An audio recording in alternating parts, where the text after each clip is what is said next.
Bienvenue au projet de balado-diffusion Ça jase dans le rang. Je me présente François Potvin, conseiller en développement agricole à la MRC de Maria-Chapdelaine. Et moi, c'est Mélissa Véro, je suis agricultrice et travailleuse sociale. Le projet de balado Ça jase dans le rang est une initiative de la MRC de Maria-Chapdelaine.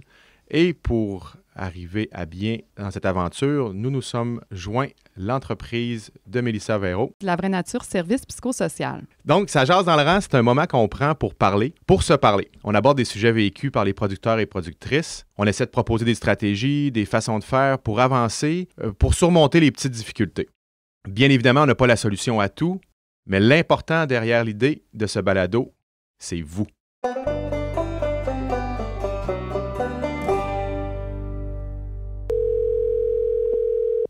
Dans le fond, pour régler un conflit, faut essayer d'éliminer tout ce qui est émotif en premier. Fait que d'aller relaxer un peu de notre côté avant de parler avec la personne qu'on a eu un problème. Puis après ça, dans le fond, c'est vraiment d'exposer le problème du conflit. Puis après ça, laisser à la personne aussi le temps de s'exprimer elle aussi de son côté, qu'est-ce qu'elle en pense suite à ce qu'on a dit.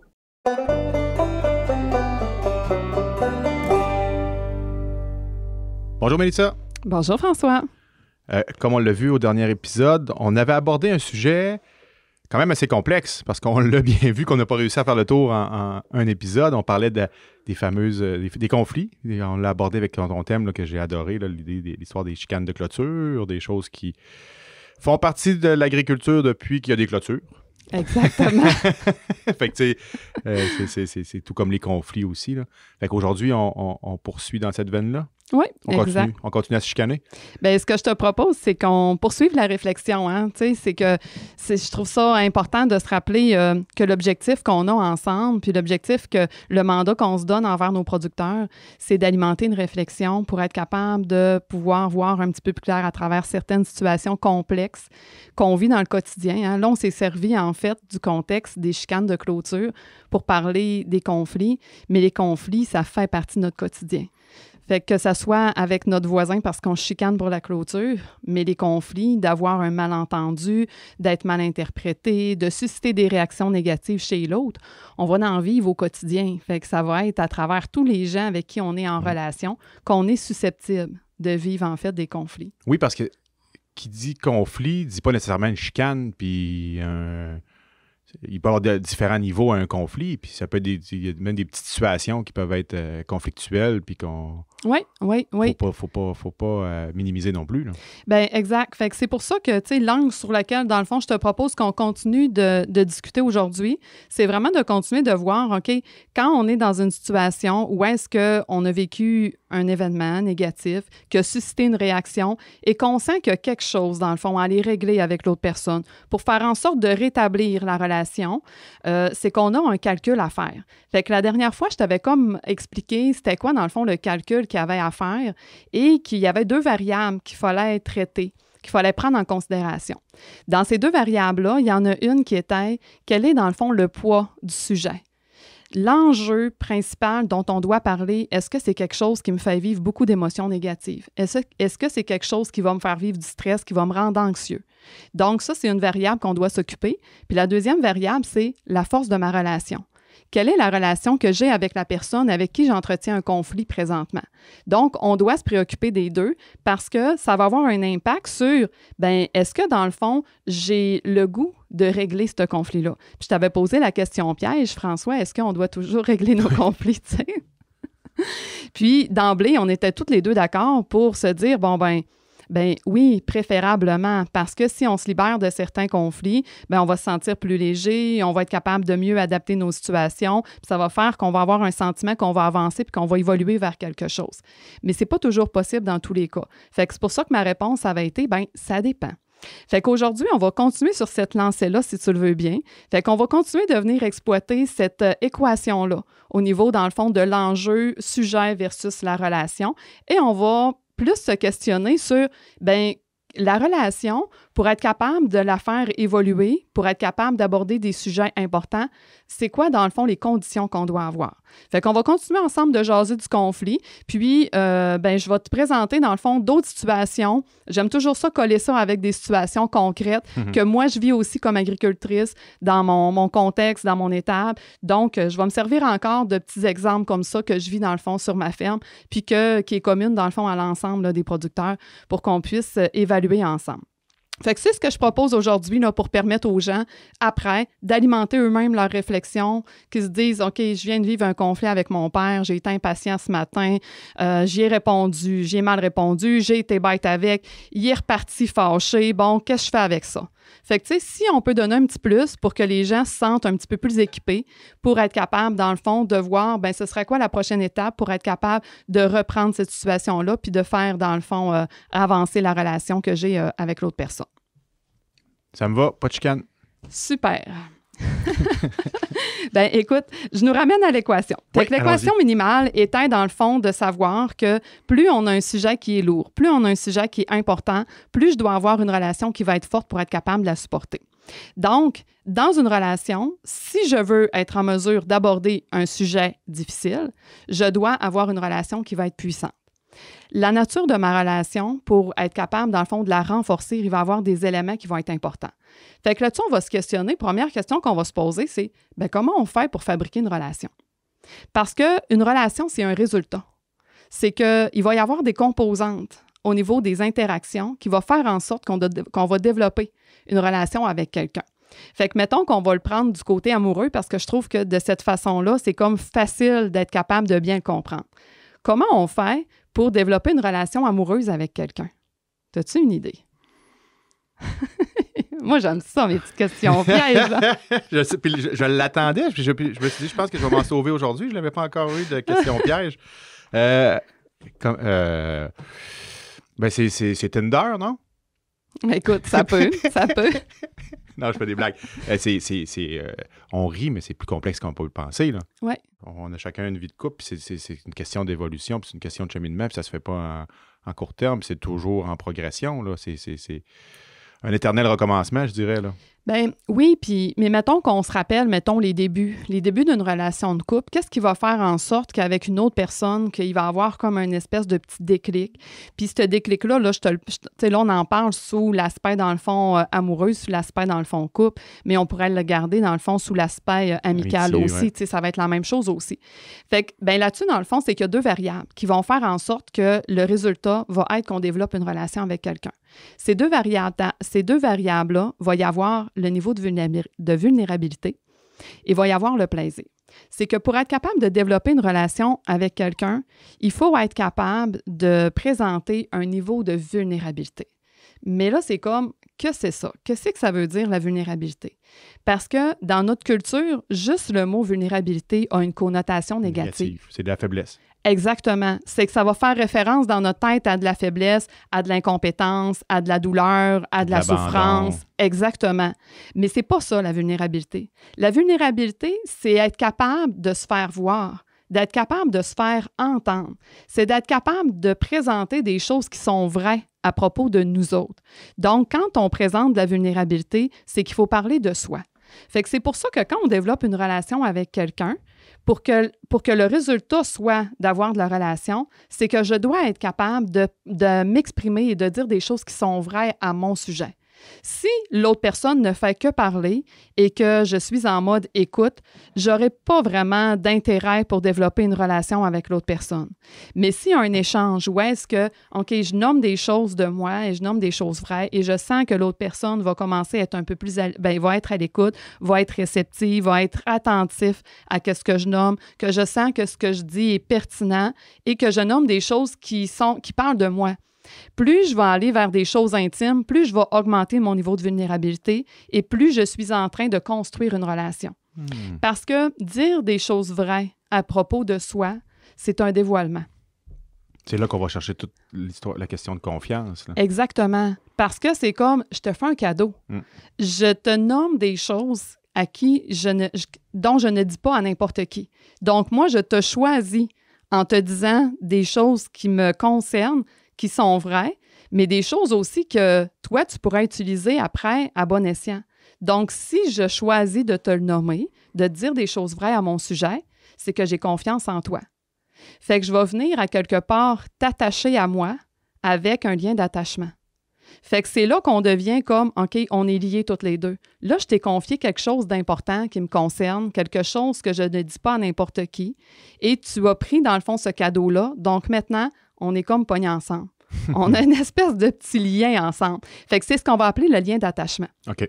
Fait que si, dans le fond, je suis à la base capable de me vulnérabiliser, donc de présenter des choses vraies à propos de moi, plus je vais être capable de nommer des choses importantes, plus je vais faire augmenter, dans le fond, la relation. Puis l'autre aspect, pour développer une relation, mettons, de couple, bien, il faut que ça passe par le plaisir.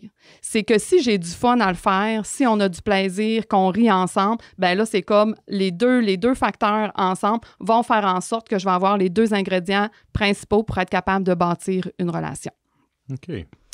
Donc, ça fait du sens quand même. Hein? Oui, vraiment. Puis c'est la même chose en amitié. Hein? Puis tu sais, des fois, il y a des contextes d'amitié que c'est comme tu rencontres des nouvelles personnes, mais tu les rencontres dans un contexte comme très personnel. Si, exemple, on va faire un voyage où on vit des choses exceptionnelles ensemble, où on a accès justement à des choses de vulnérabilité, qu'on voit la personne mal pris, qu'on voit la personne souffrir puis qu'elle va se livrer ou peu importe, bien souvent, ça va faire en sorte qu'on va avoir l'impression que, Caroline, ces gens-là, on finit un voyage avec eux, puis c'est comme on a l'impression qu'on les a toujours connus. On a déjà une relation forte avec eux. Pourquoi? Parce que le contexte a favorisé, dans le fond, du dévoilement, de la vulnérabilité, fait que ça va venir renforcer les relations. Fait que tu sais, c'est pas la phrase qui dit que le voyage forme la jeunesse? On pourrait même dire que le voyage forme l'amitié et les amours. Bien, je te dirais les expériences. Hein? Les expériences, oui. C'est ça. C'est de voir l'authenticité de la personne, de le voir sur un... Puis...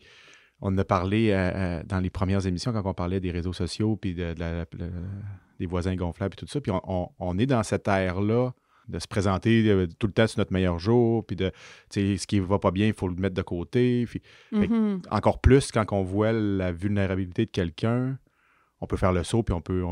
Ouais, je comprends. Oui, c'est ça. Tu sais, quand on le perçoit comme, OK, c'est un cadeau, là. Oui, cette vraiment. personne-là, elle m'a choisi, c'est qu'il y a quelque chose de spécial qui fait en sorte qu'il nous unit. Donc, je l'ai choisi, je lui fais un cadeau et il y a de la confiance en arrière, ce cadeau-là. Puis, c'est ça, il y a de la confiance des deux côtés. Tu sais, je fais confiance en la personne aussi, je vais m'exposer, je vais me présenter. C'est pas pour que la personne, elle se moque de moi ou qu'elle présente ça à tout le monde ou c'est parce que tu as vraiment un lien de confiance. Mm-hmm. Exactement. Puis, tu démontres à la personne toute la confiance. Fait que non, OK. Fait que ça se tient, hein? Fait que, tu sais, bon, quand on comprend déjà c'est quoi, dans le fond, les facteurs qui font en sorte qu'on développe une relation, bien, on est en mesure déjà de mieux comprendre, OK, je nous ramène dans un contexte de conflit.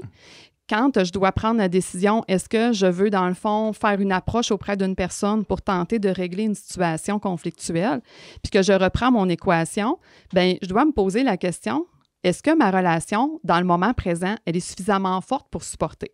Fait qu'il y a plusieurs natures au niveau, dans le fond, du type de relation. Fait que, tu sais, dépendamment de ma relation, est-ce que j'ai une relation qui va être une relation de couple? Est-ce que ça va être mon ami? Est-ce que ça va être mon patron? Est-ce que ça va être une relation simplement d'affaires? Donc, ça va avoir un impact sur la façon que je vais venir le gérer. Parce que si on regarde, par exemple, la relation parent-enfant, si c'est un père puis un fils qui ont un conflit, parce que le fils, c'est toujours... il faut toujours que ça y aille vite, puis tu sais, c'est toujours bing-bang, puis prend pas le temps de donner des consignes claires, puis que le monsieur a un peu de surdité, puis qu'il comprend déjà pas bien les paroles parce qu'il y a une surdité. Donc, si la personne parle et ne le regarde pas, bien, on est déjà comme en échec. Mais là, après ça, souvent, ça va faire des conflits parce que, ben il n'a pas fait ce que j'ai demandé. Oui, mais à la base, il n'a peut-être pas compris. Fait que, mettons qu'on s'imagine cette situation-là père-fils. Bien, à la base, on est dans une relation où est-ce que c'est des liens, dans le fond, familiaux, mais pas n'importe quel lien familiaux. Parents-enfants. Les liens parents-enfants, c'est toujours d'une nature relationnelle très puissante, mais ça va prendre un bord ou de l'autre. Quand ça va bien, c'est très puissant positivement, mais quand ça va mal, c'est très puissant négativement. Donc, c'est sûr que s'il y a un conflit entre un père et un fils, c'est sûr que la composante de la relation est vraiment comme importante. Okay. Parce que, justement, ça va venir facilement nous chercher dans des émotions qui sont comme très importantes. Fait que c'est des relations qui sont quand même très complexes parce que plus les relations sont puissantes, plus il y a des enjeux relationnels, donc ça complexifie aussi la nature de venir régler cette situation-là. Mais de l'autre côté, ça vient augmenter mon désir de venir De le les régler. arranger parce que je tiens à cette relation-là. Ça a de l'allure? Oui. Parfait. Oui, vraiment. Fait qu'écoute, ce que je te propose, c'est que je te propose de repartir d'un petit exemple que j'ai vécu ce matin. OK. Fait que, tu sais, moi, j'aime bien ça m'inspirer là, de ce que je vis dans le fond, dans mon quotidien. Les gens autour de toi doivent commencer à se méfier. Ben, Elle nous regarde, là, attention, là. Faisons ça comme il faut. En fait, admettons que dans ce que tu dis pour faire du pouce, c'est un bon prétexte pour amener des discussions importantes. En effet, oui, c'est vrai, ça te donne un exemple. Puis, ouais. Exactement. Parce que tantôt, une des choses que je vais te nommer, puis je peux la nommer même tout de suite, une des stratégies de jouer, dans le fond, quand on veut résoudre une situation, là, on parle de la relation, mais il y a une façon aussi que je peux structurer mon sujet pour être capable d'alléger un peu mon sujet. OK. Si j'ai une relation qui n'est pas suffisamment forte pour être capable de soutenir le sujet parce que le sujet est trop lourd, je peux fractionner mon sujet. Donc, je peux fractionner mon sujet. Il y a 2 stratégies. Je peux fractionner mon sujet en plusieurs sous-sujets. Fait que c'est comme, si j'avais l'intention de parler de telle affaire, je vais peut-être le prendre en étapes, que je vais faire une première discussion où là, je vais aborder un premier aspect, puis je n'irai pas plus loin dans cette discussion-là. Okay. Dans un deuxième temps, je vais réaborder un deuxième aspect, fait que je vais le morceler pour faire en sorte d'être capable de passer au travers le sujet difficile. Mais c'est que si j'arrive d'un bloc, c'est comme la bouchée est trop grosse, là. Ça passera pas. Fait que ça peut être une stratégie. Puis il y a une deuxième stratégie qui est aussi de venir comme entourer le sujet difficile par un autre sujet, mais un peu plus flou. Fait que je te donne l'exemple. Si, dans le fond, je veux parler avec mon conjoint d'un conflit, comme l'exemple que je vais te donner, qui s'est passé ce matin, c'est pas un gros conflit, mais c'est comme un exemple. L'exemple que je vais te parler tantôt, ça s'est passé comme à l'étable, juste que mon chum il était très irritable, puis, tu sais, pas de bonne humeur dans ses comportements. Mais c'est comme, comment moi je pourrais faire pour aborder ce sujet-là si je ne suis pas capable de l'aborder directement? Je peux ouvrir le sujet en agrandissant l'angle, en faisant comme, j'aimerais ça qu'on se parle de comment ça se passe à l'étable. Ce serait quoi les conditions favorables qu'il faudrait se donner pour que tout le monde ait le goût de continuer d'aller travailler? Exemple. Fait qu'au lieu d'aller de façon précise directement sur l'enjeu qui s'est passé, j'ouvre avec un aspect comme plus grand. Puis si ça passe, après ça me donne la permission, ça vient flexibiliser au niveau mental d'ouvrir, dans le fond, que l'autre personne s'ouvre, ait plus une condition d'approche pour être capable de traiter du sujet. Donc là, ça me donne la permission d'aller vers l'autre sujet central. Puis ça te permet-tu, là, je m'avance, là, ça te permet-tu oui. aussi de voir l'ouverture de l'autre personne? Tu sais, si ton premier sujet, ça marche plus ou moins, tu dis, OK, c'est pas aujourd'hui qu'on va régler. Fait que, non? Oui? Mais oui, ta question est pertinente parce que l'enjeu, là, c'est que le cerveau se souvient. Fait qu'on a de la mémoire. Fait que si j'essaie d'aborder un sujet une première fois... Plus on en perd, par exemple. Je te le confirme, même si on n'est pas vieux, là. Mais tu sais, c'est que si tu as eu un sujet de discussion, que tu as essayé de l'aborder sous un angle puis que ça n'a pas passé, si tu essaies de ramener ce sujet-là sous le même angle, ça ne repassera pas. OK. Ton sujet va être brûlé. Fait qu'il faut que tu utilises d'autres stratégies. Il faut être rusé. Oui. Puis tu sais, des fois, c'est ça qui fait aussi qu'un sujet va devenir de plus en plus lourd. C'est que quand il y a une récurrence, mais qu'on essaie toujours de la même façon, l'autre personne, elle nous voit venir 10 000 à la ronde. Ça fait des années que j'essaie de t'en parler, tu veux rien savoir. Exactement. Ouais. Mais si le sujet a été brûlé dès le début, si on essaie toujours d'en reparler de la même façon, c'est comme, ça ne marchera pas. Le cerveau de l'autre a déjà identifié qu'il y avait un piège, qu'il y avait une menace là-dedans. Donc, il se met dans le fond en mode protection de « OK, moi, je vais fuir ce sujet-là, je vais essayer dans le fond d'invalider ce que tu vas me dire. » Il est déjà préparé pour ne pas faire face à ça. Il va déjà avoir des stratégies d'évitement. Donc, c'est pour ça que ça prend des stratégies, ça prend de la ruse pour voir, OK, comment je vais faire à ce moment-là pour être capable d'y arriver. Fait que les 2 aspects que je viens de te nommer en lien avec le sujet, ça peut être des stratégies. Fait qu'on le morcelle en petits sujets. Fait que ça peut donner une impression au cerveau que, on parle pas vraiment de la même chose qu'on a déjà parlé comme avant. Fait qu'on le voit sur un angle différent. Puis la deuxième stratégie, comme je te nommais, c'est comme, OK, on englobe avec un sujet comme plus flou, le sujet précis dont on veut parler. Et si ce sujet-là passe, on vient flexibiliser le cerveau de l'autre personne. Et parce que s'il est ouvert, hein, si ça passe, parce que si ça passe pas avec mon sujet plus flou, ben j'aurai pas plus accès au sujet central. Mais si ça passe, là, je sais que j'ai une flexibilité, il y a une ouverture de l'autre côté, donc je peux me permettre d'avoir un petit peu plus d'approche et de retourner vers le sujet central. Puis, on aurait tendance à voir ça négatif si on parle de ruse puis de trucs. Tout, on dirait qu'on est en train de faire des complots, mais dans le fond, comme tu disais, on a un mécanisme, puis là, on parle d'une situation de conflit. Je veux pas aller là, je veux pas en parler, puis moi, je suis fermé, puis je veux pas. Mais si on y va appelons ça de manière détournée, même si c'est pas péjoratif, la personne se menace, se rend compte, on est en train de parler de mon conflit, puis ça va bien. Mais là, il y a une confiance, puis OK, là. Puis même la personne, même si elle veut pas en parler, elle doit avoir hâte que ça se règle aussi, là. Fait que quand tu réussis à emmener quelqu'un de manière détournée à parler de son conflit, ça doit être pas mal facilitant. Bien, puis tu sais, moi, j'ai toujours comme dans ma tête, dans ma façon que j'analyse les situations, qu'on ne veut jamais rester coincé à quelque part. Tu sais, on veut pas surtout rester... pas dans un ascenseur. Non, parce qu'on va se sentir vraiment impuissant. Oui. Fait que ce que ça va faire, c'est que ça va augmenter notre sentiment de détresse. Parce que si tu te sens coincé, ça génère des émotions négatives. Les émotions négatives vont générer de l'impuissance. L'impuissance va générer de la colère. La colère va générer de l'agressivité. Puis là, tu sais, il y a toujours comme une escalade où ça va générer de la détresse. Fait que c'est comme, on veut jamais rester coincé. Fait que dans un conflit, c'est une bonne chose d'être usé. C'est une bonne chose d'avoir des petits entourloupettes puis d'essayer, dans le fond, d'autres stratégies parce que c'est ce qui va nous donner le sentiment de continuer d'avoir du pouvoir sur la situation.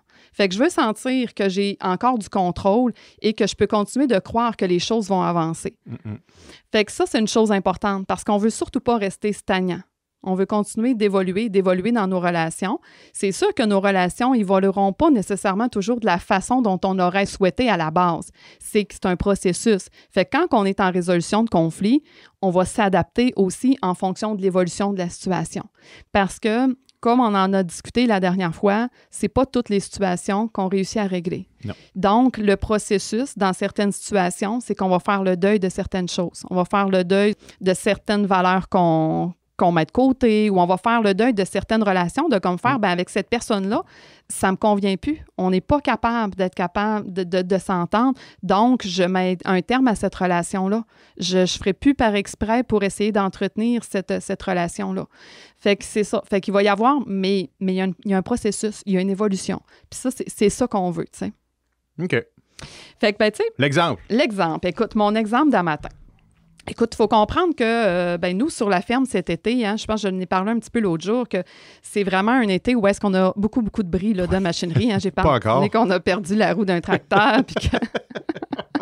Mais non, il n'y a pas eu de bris ce matin. Okay. Mais tu sais, si on se remet dans ce contexte-là, que il y a beaucoup de bris, on est en attente toujours d'une machinerie qui est brisée, qui est là, c'est la presse. Hein? Elle n'est pas arrivée encore? Puis la presse n'est pas arrivée encore. Hein? Mais là, tu sais, c'est sûr que... la deuxième coupe? La première n'est pas finie. Oh. Parce que là...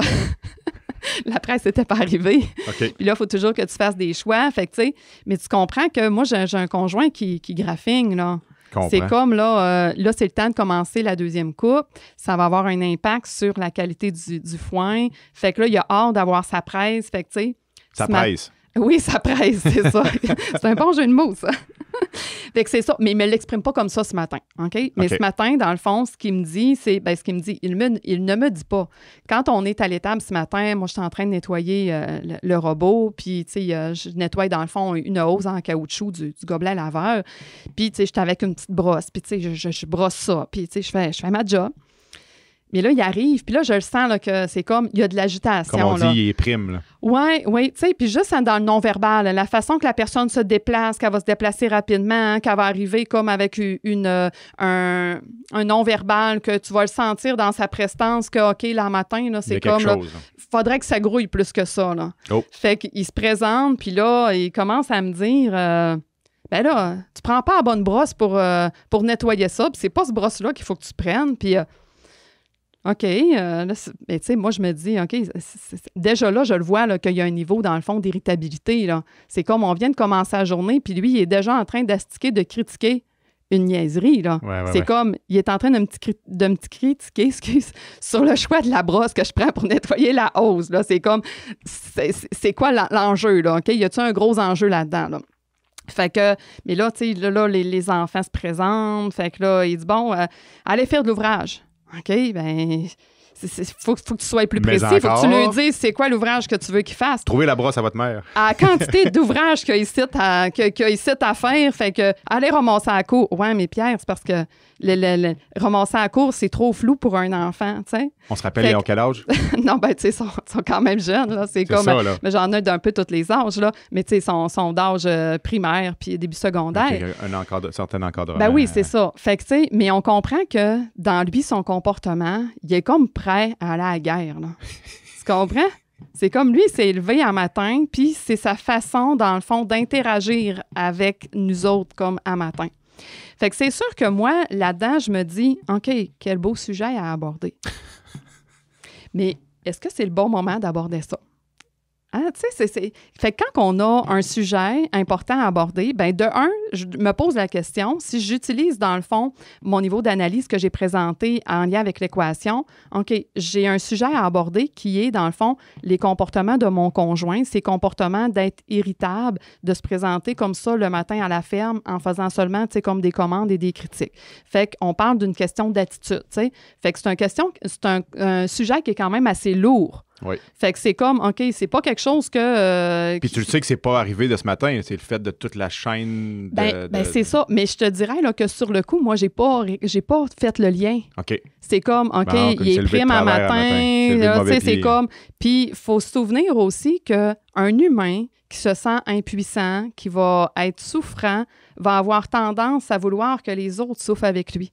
Fait que, tu sais, un humain n'aime pas se sentir seul. Ça explique des choses. Fait qu'il va toujours vouloir essayer comme d'embarquer les autres un peu dans son malheur. OK. Mais ça, c'est pas parce que c'est mon conjoint. C'est l'humain en général va être comme ça, va avoir une tendance naturelle à OK, moi, ça marche pas pour moi un matin, fait que je vais te faire sentir que ça marche pas. Puis il y a quelque chose dans le fond qui veut comme aller gagner que. Il veut te convaincre que ça marche pas peut-être pour toi aussi, là, comme un matin. Là. C'est comme, OK, on peut-tu être ensemble? Il y a toujours la volonté d'avoir une espèce d'affiliation là, avec les autres. Là. Parce qu'un humain est terrorisé par le fait de se sentir rejeté. Parce qu'il faut se souvenir que, tu sais, on a un cerveau qui est demeuré primitif. Notre cerveau a conservé les mêmes fonctions que quand on était, dans le fond, les premiers humains à l'ère préhistorique. À chasser les mammouths. Là. Oui, à chasser les mammouths. Fait qu'on s'entend que si je suis un humain seul et tout nu dans la jungle au travers des mammouths, ben mes possibilités de survie à travers tous les prédateurs vont être faibles. Donc, l'humain, sa force, c'est pas au niveau de ses caractéristiques physiques, mais c'est au niveau de sa capacité à s'organiser, à être capable de créer justement des relations pour être capable de trouver des stratégies de groupe. Donc, c'est ce qui nous a permis de survivre, d'être capable de se rassembler, d'avoir des buts communs, de travailler en équipe. Donc, c'est pour ça que le cerveau est resté comme ça. Le cerveau a besoin toujours d'aller chercher, dans le fond, des coéquipiers. Fait que quand une personne souffre, va essayer d'amener des gens dans son équipe, même si c'est pas un jeu que toi, t'es sollicité ou on t'a demandé, ça te tente-tu d'être dans mon équipe d'impuissance un matin? Tentes-tu d'être dans mon équipe d'impuissance un matin? Ben, OK, oui. Je filais pour être de bonne humeur, mais c'est correct. Mais c'est ça. Mais naturellement, l'humain va être comme ça. OK, ça explique beaucoup de choses, là. Hey, on en voit, là. OK, ouais, je vois beaucoup de choses. Là. Oui, ça explique l'attitude de mon chum, mais tu sais, tantôt, tu m'as dit, je t'ai comme ramené en te disant, non, j'ai pas compris tout de suite qu'est-ce qu'il y avait en arrière de ça. Mais c'est que, à un moment donné, lui, s'est comme rendu compte, qu'il m'a comme dit, ben, je m'excuse un matin. C'est parce que là, ça me stresse, tanné, là, parce que je vois tout le monde qui est allé faucher dans les derniers jours, là, puis moi, j'ai pas encore ma presse. Ouais. Fait que c'est pour ça qu'à matin, je suis comme plus stressée, puis je suis comme plus sédent. Puis lui, c'est comme, OK, si au moins je suis pas en train de faire ça, ben je veux avoir le sentiment qu'il va y avoir d'autres ouvrages qui vont avancer. Mais il n'y avait pas la bonne façon de l'exprimer, puis il n'y avait pas la bonne stratégie. Mais c'est comme, OK, déjà de prendre du recul, puis de comprendre, OK, c'est quoi qui se passe en arrière du comportement? C'est déjà comme une bonne chose. OK. Fait que là-dedans, en fait, quand je me questionne sur l'enjeu au niveau relationnel, il y a des questions que je dois me poser aussi pour voir, bien, qu'est-ce que moi je vis? Fait que, tu sais, je l'utilise dans le fond en lien avec l'exemple que je viens de te donner, puis je te présente en fait les questions que je dois me poser pour voir est-ce que ça vaut la peine de revenir sur une situation problématique. OK. Fait qu'il y a plusieurs questions. La première, c'est, est-ce que cette personne-là est importante pour moi? Fait que là, ça fait référence, dans le fond, à l'aspect relationnel. C'est que si, dans le fond, c'est mon conjoint, est-ce que cette personne-là, je tiens à la relation entre nous deux? Y a-t-il quelque chose, dans le fond, qui fait en sorte que je vais avoir le goût de régler cette situation-là? Parce que, déjà, à la base, si comme question que je me dis que j'ai rien à gagner à arranger cette situation-là, j'aurai pas la motivation de le faire, puis à amener des efforts, puis à dépenser de l'énergie pour ça. Mais si j'ai une relation qui est importante avec l'autre personne et que je risque beaucoup en affectant cette relation-là, c'est déjà là, j'ai une réponse de comme, OK, là, je vais avoir le goût d'aller régler ce conflit-là. Tu comprends? Oui. Si je te ramène l'exemple de la semaine passée, du conflit avec les chicanes de clôture. Si avec mon voisin, on se parle jamais, on s'entretient, il n'y a pas d'échange de machinerie, que j'ai pas de relation avec, j'aurais peut-être pas la volonté d'aller régler ça. Parce que est-ce que cette personne-là est importante pour moi? J'ai-tu des avantages à vouloir la maintenir dans ma vie? Pas nécessairement. Donc, ça vient stopper comme tout de suite la volonté de vouloir aller plus loin au niveau de la gestion du conflit. La question suivante qu'on doit se poser, c'est quoi les conditions? Est-ce que si je décide d'avoir une discussion, il faut que je prenne en considération, c'est-tu le bon moment, c'est-tu le bon endroit? Est-ce que, dans le fond, l'autre personne, elle est disposée mentalement pour être capable d'avoir cette discussion-là? Fait que je dois déjà comme être conscient de ça. Je dois être capable aussi là, de me dire, quel est le sujet important qu'on devrait parler? Fait qu'il faut que moi, j'ai déjà fait une première réflexion avant d'aborder le sujet important. Parce que je veux pas être surprise. Tu sais, des fois, là, on dit à une personne, OK, là, il faut qu'on se parle, mais on ne s'est pas préparé mentalement. Puis là, l'autre personne nous sort tout d'un coup une espèce de petite carte cachée qu'elle, elle nous fait un reproche sur quelque chose. Fait que là, ça vient nous déstabiliser. Mais on veut pas ça. Fait qu'on veut être capable d'identifier comme il faut, OK, c'est de quoi est-ce qu'on va parler, c'est quoi le sujet important pour être capable d'avoir le plus de précision possible quand on va avoir la discussion. Qu'est-ce que ça me fait vivre, moi, cette situation-là? Tu sais, comme si je vous ramène avec l'exemple de ce matin, bon, tu sais, le sujet important, c'est que, ça serait intéressant que j'aie une discussion avec mon chum sur, son irritabilité, sur son impatience, l'impact que son sentiment d'impuissance a sur moi, sur les enfants qu'on travaille avec, puis il y a ce genre de comportement-là avec nous. Puis c'est quoi les émotions que ça me fait sentir? C'est comme, moi, ça me met en colère, là. C'est que là, c'est la colère qui se fait sentir parce qu'on me fait sentir que je fais pas bien ma job, mais pourtant, pour moi, c'est quelque chose qui est comme banal, le choix d'une brosse. Fait que si je sens qu'on m'accuse de quelque chose dans laquelle je sens que j'ai peu de responsabilité, c'est la colère qui va se faire ressentir parce que je vais vouloir mettre ma limite. Et la colère, c'est l'émotion qui est nécessaire pour être capable de venir protéger son territoire parce qu'on protège sa valeur. Fait que là, je fais un lien avec la semaine dernière quand on a parlé de l'importance de mettre ses limites. Oui. L'autre question que je dois me poser, c'est ça fait combien de temps que ça dure, cette histoire-là? Y a-t-il une histoire en arrière de ça? Y a-t-il un contexte? Ça fait-tu longtemps qu'on est là-dedans? Pourquoi? Parce que ça va avoir un impact. Là, notre histoire de brosse d'un matin a commencé à matin.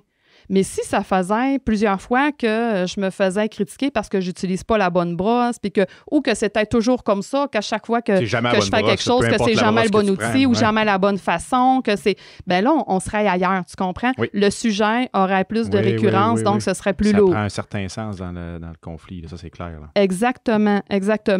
Puis, depuis combien de temps que tu te sens comme ça?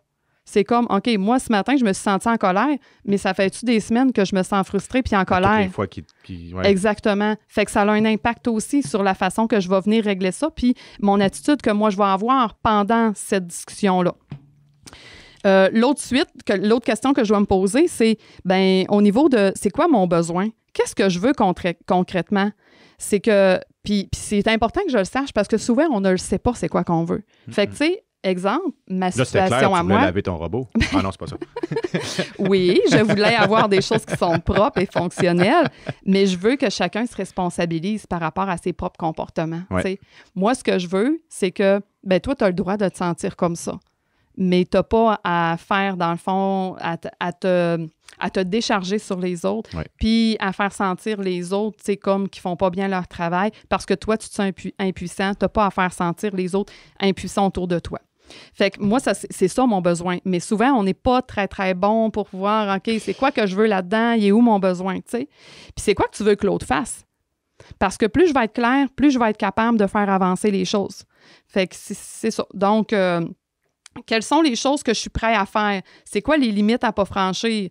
Où est-ce que, tu sais, mettons avec mon chum, ben la limite, c'est comme, ben là, tu peux pas commencer, dans le fond, à te désorganiser si tu n'es pas d'accord avec le choix de l'outil que j'ai pris. Fait qu'à où la limite? On peut-tu se faire un code? On peut-tu se faire que je te fasse un petit signe, OK, time out? Là, va prendre de l'air, va réfléchir parce que là, ce matin, mettons, c'est disproportionné. C'est pas ce qui s'est passé ce matin, mais tu sais, on imagine des situations où est-ce que je dois aussi me dire, ben à où la limite, puis que j'ai une stratégie pour poser ma limite si jamais on dépasse des bornes. Oui, parce que là, on agit avec deux personnes. Toi aussi, tu aurais pu, ce matin-là, d'être irrité puis être de mauvaise humeur.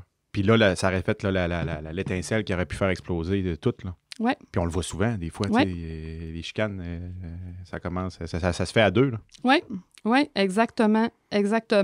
Puis en même temps, tu sais, moi, je me suis fait la réflexion en me disant ce matin, ben tu sais, qu'est-ce que lui aurait besoin d'entendre?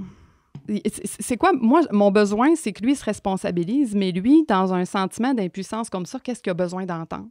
Puis je le sais qu'est-ce qu'il a besoin d'entendre, mais je l'ai compris après avoir fait la réflexion. Okay. Parce que sur le coup, je ne l'ai pas compris. Mais lui, son besoin, en fait, c'est qu'il a besoin de savoir, vas-tu être là quand je vais recevoir ma presse puis que je vais avoir besoin d'être soutenu pour que mon temps soit complètement utilisé, mettons, pour ma presse. Fait que je le sais que lui, son besoin en arrière, c'est comme, tu vas-tu être là? Un besoin d'assurance, là. Oui, exactement.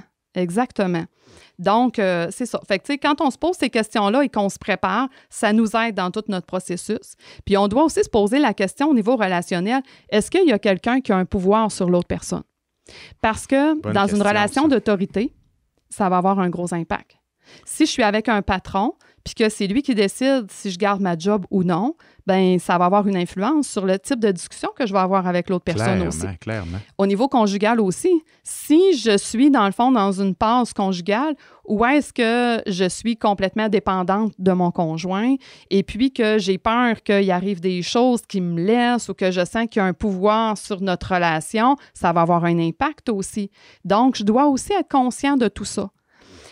Plus j'amène des informations dans mon champ de conscience, plus je suis en train de me préparer mentalement pour être capable d'affronter, dans le fond, cette discussion-là, de faire face et de ne pas être déstabilisé.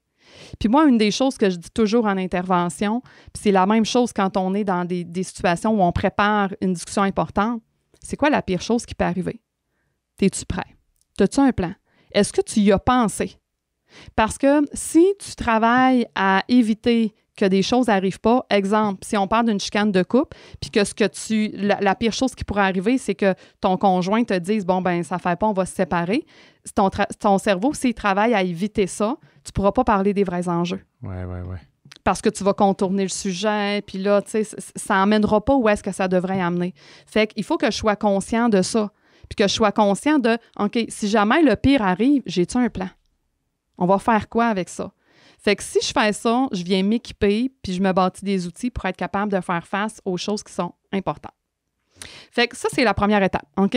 Face à un conflit, première étape, faire une petite préparation mentale, se poser ces questions-là pour éviter de déstabiliser. Donc, je dois moi-même être capable de faire une analyse de la situation avant. Deuxième étape, c'est que je vais faire, dans le fond, une démarche si la personne est importante pour moi, comme la première question qu'on s'est posée. L'autre étape après, c'est que je dois, dans le fond, amener l'autre personne à avoir le sujet de discussion. Fait que je dois, dans le fond, être capable de convaincre l'autre personne qu'on a besoin d'avoir une discussion importante. Fait qu'il y a une stratégie là-dedans en communication qu'on peut utiliser pour amener l'autre à avoir une discussion comme importante. Fait que je dois partir, je dois pas arriver puis à faire une demande directement. Si j'arrive puis je dis à l'autre, OK, à soir, il faut se parler. Là, à soir, on va régler ça. Exactement. c'est sûr que je vais déclencher de l'anxiété chez l'autre personne. C'est comme quand tu es un étudiant et qu'on dit là, il faut que tu t'en ailles voir le directeur. Je l'ai dit moi-même, puis j'ai eu peur. Aller voir le directeur, oui. Ben c'est ça. Fait que c'est comme quand on a un sujet important à emmener ou qu'on a une demande importante à faire, on ne doit jamais commencer par la demande. On finit par la demande. On doit préparer notre message. Puis la façon qu'on le fait, c'est qu'il faut qu'il y ait une espèce de mouvement. Il faut qu'on ait un chemin, qu'on parte d'un point A et on s'en va vers un point B. Puis là-dedans, il y a une petite stratégie que je peux vous proposer. Il y a 5 points, OK, pour présenter un vecteur. Le premier point, c'est le contexte. Donc, l'histoire, elle commence comment? Tu sais, c'est comme, bon, ben si moi, mettons que je voudrais régler ça avec mon chum, ben je pourrais dire, ben tu sais, Pierre, ça fait plusieurs années qu'on est en couple, on a toujours été capable, dans le fond, de s'entendre, de trouver des buts communs, de travailler ensemble sur la ferme.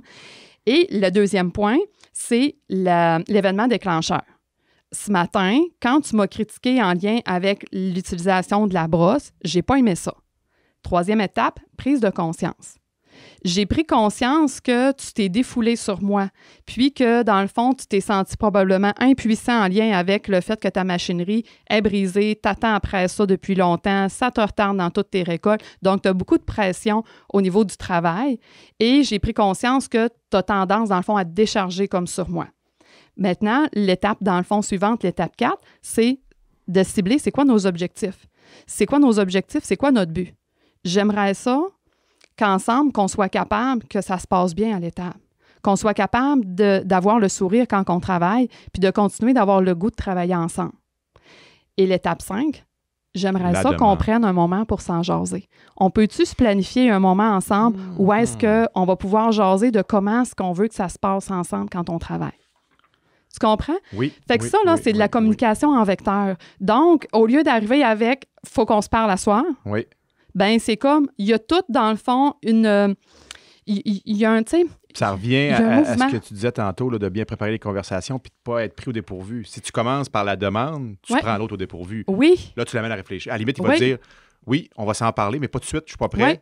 À soir, après souper, on prendra une demi-heure. Fait que tu as le temps de réfléchir. Oui, je comprends. Exact. Puis il y a une autre des conditions pour faire en sorte de favoriser, dans le fond, qu'une discussion se passe au mieux, ben c'est qu'un coup qu'on a fait ça, ben là, on se trouve la porte pour, OK, on va s'en parler, mais dans quelles conditions? Tu sais, tantôt, quand je disais, ben c'est-tu le bon moment? On a-tu de la visite? C'est-tu un bon, au niveau comme tu dis, émotif, on est-tu prêt? Ben c'est ça, tu sais, c'est-tu, ben ma cousine, elle vient-tu d'arriver en visite? Faut-tu que j'aille chercher les enfants en garderie dans 5 minutes parce que ça va fermer? Faut-tu que... Fait que, tu sais, là, on est capable de se donner un moment, de se planifier et de se préparer mentalement parce que faut aussi penser que nous, la première réflexion mentale qu'on a faite au point 1 à l'étape 1, là, ben c'est important de donner à l'autre la chance de le faire aussi. Oui. Fait que si j'apporte le sujet et que je fais une demande pour qu'on puisse en discuter, l'autre personne dans sa tête, ça va être trotté dans la tête, là. Fait qu'elle va se préparer aussi. Elle va comme faire, OK, elle a un délai pour se préparer, c'est une bonne chose. Puis elle va cheminer. Tu sais, elle va pouvoir aussi analyser pourquoi qu'elle était comme ça, qu'est-ce qui est arrivé. Les mêmes questions qu'on se pose, elle va y répondre aussi. Oui, exact. Okay. Fait que, tu sais, fait qu'après ça, on peut avoir notre discussion importante, puis dans notre discussion importante, ben là, on tient compte de la vulnérabilité dans le moment présent. Dans ma relation, dans le moment présent, il s'est passé un petit enjeu. Donc, maintenant, je sais que ma relation est suffisamment forte parce que j'ai analysé qu'elle était suffisamment forte pour aborder le sujet. Donc, je vais faire en sorte de continuer de travailler à vulnérabiliser l'autre personne pour augmenter la vulnérabilité et augmenter la relation. Puis là-dedans, je te fais référence aux habiletés d'écoute et d'attention qu'on a parlé sur le balado en lien avec la communication. C'est que quand on a parlé de « comment vas-tu? » ben c'est une des premières choses de « je dois, pour faire en sorte d'amener la vulnérabilité, je dois en faire en sorte que l'autre personne parle. » Donc, quand je commence une discussion difficile avec quelqu'un d'autre, je dois toujours tenir compte du timing de communication, puis pas arriver, puis tout échauter ça. Bon, ben OK, là, il fallait que je te dise telle affaire, puis là, nanana, puis là, non, ça marche pas. C'est que là, on est en train de jouer la game de tennis. Fait que si moi, j'ai la balle, ben j'ai la responsabilité de redonner la balle à l'autre assez rapidement pour que l'autre personne puisse s'exprimer et l'autre personne puisse prendre la place. Et là, j'installe les conditions favorables pour aller, dans le fond, vers la discussion qu'on doit avoir. Donc, toutes les stratégies d'écoute, d'attention, de timing au niveau de la communication, ben là, on vient les mettre à profit et on les installe, on leur donne une place particulière dans cet échange-là. Fait que là, tout le monde, on retourne au balado sur la communication. Puis, tu sais, ce que j'aimerais ajouter au niveau de la vulnérabilité, c'est que, tu sais, des fois, la vulnérabilité, c'est aussi que quand une situation est un peu détériorée avec quelqu'un, puis qu'on a un sujet important, tantôt, j'ai parlé des stratégies en lien avec le sujet, qu'on peut le morceler en petits sujets ou encore venir, dans le fond, l'entourer d'un sujet plus global pour l'aborder. Mais au niveau de la relation, pour aborder la vulnérabilité, bien, je peux aussi faire en sorte de... Oui, tu sais, de faire la technique d'approche comme je viens de parler et tout ça, avec le vecteur, ça va me permettre d'augmenter la vulnérabilité de l'autre personne. Mais c'est que si ça ne fonctionne pas, ou si dans une relation, c'est une relation plus professionnelle, je peux avoir une autre stratégie aussi. L'autre stratégie, ça peut être, dans le fond, d'aller vers un but commun.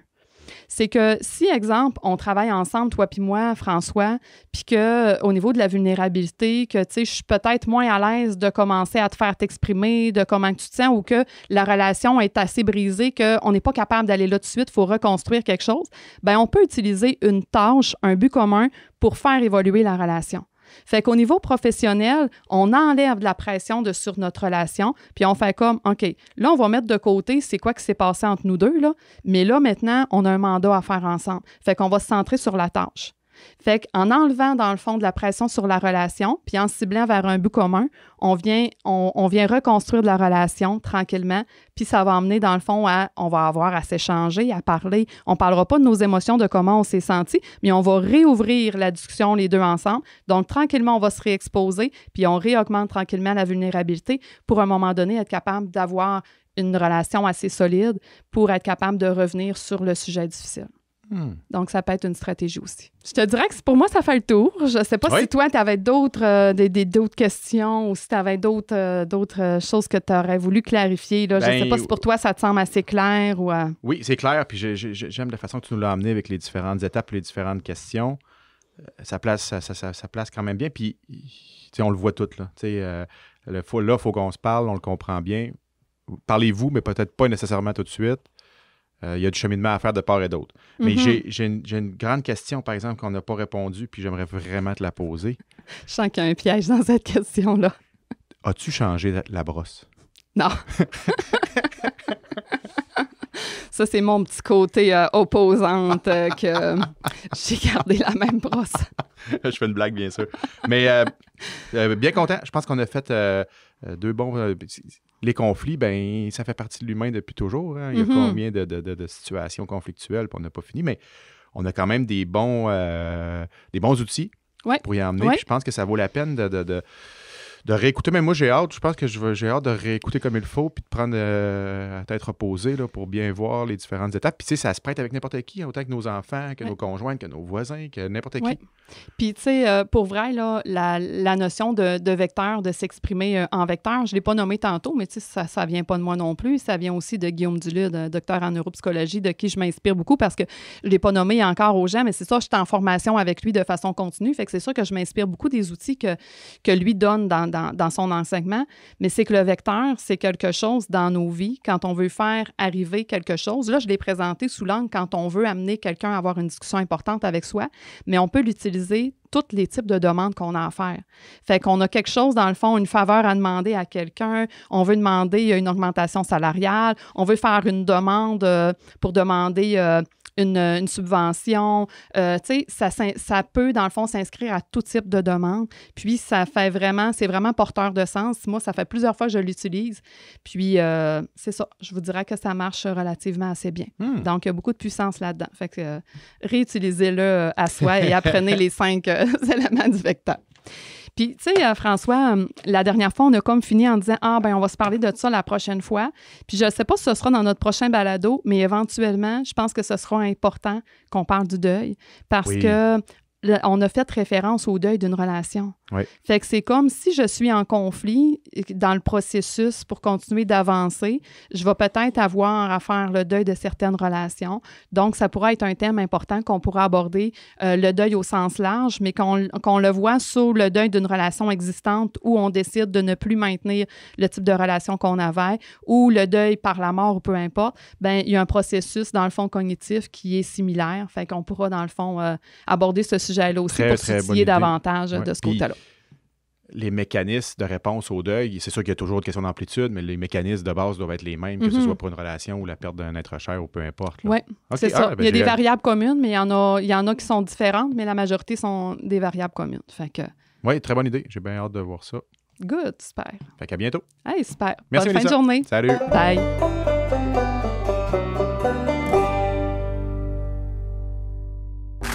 Ce balado est produit en collaboration avec la Télédio du Lac.